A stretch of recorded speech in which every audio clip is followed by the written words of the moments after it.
It was late August, and summer was at her peak. Shannon and I decided to motor upriver for an overnight stay at Beacon Rock Park on the Washington side.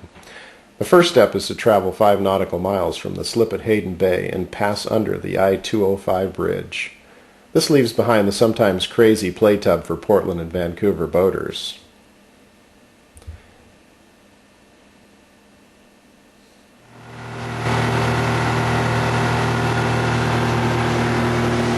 East of the bridge, it seems like the adventure begins. The river just feels more remote, even though there are still many boaters enjoying the water. The craft are more serious, well-equipped sport fishing outboards, large motor yachts, and ocean-capable sailboats. Off the starboard side is Government Island. Ahead, Ackerman Island. Both are uninhabited. The homes of Vancouver start to thin on the Washington side.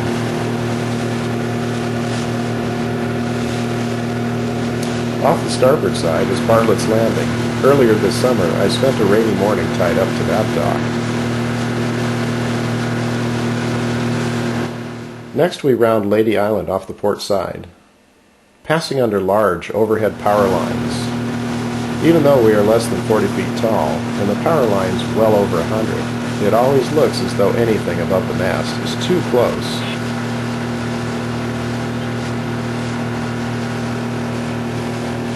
We make a quick stop at Washougal to top off fuel.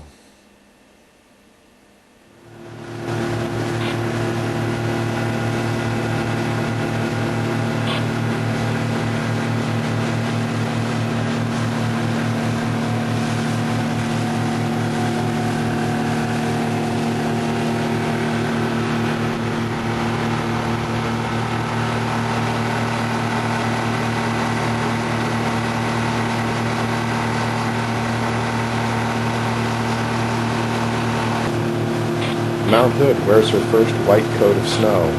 It won't last, but all too soon, others will.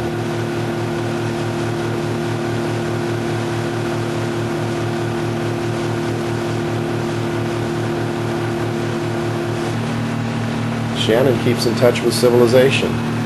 At least she can't complain about 40-mile-an-hour winds or 6-foot waves that spiced up her first overnight boat trip a few weeks earlier. The weather couldn't be more beautiful.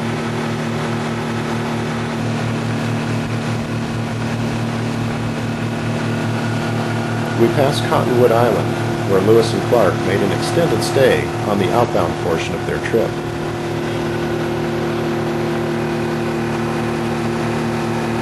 On this beautiful day, the water just gets smoother.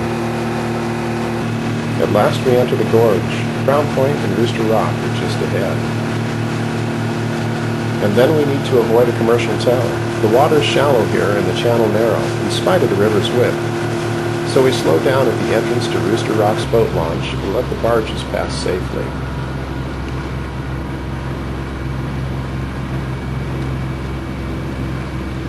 Of course, I've already introduced Mr. Depth Finder, here at work, showing 30 feet of water, and Mr. GPS, who shows our speed at 9.3 knots with just over 10 to go.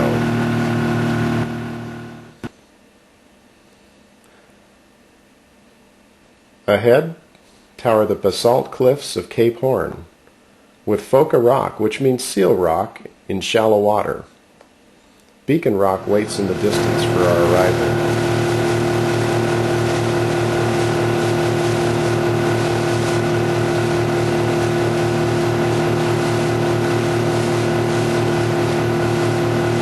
We motor close to the cliffs. Just a few feet outside the channel is a lumpy bottom made of rock, just like the port side cliffs, where the depth goes from nearly 100 feet to nothing in the space of a few yards.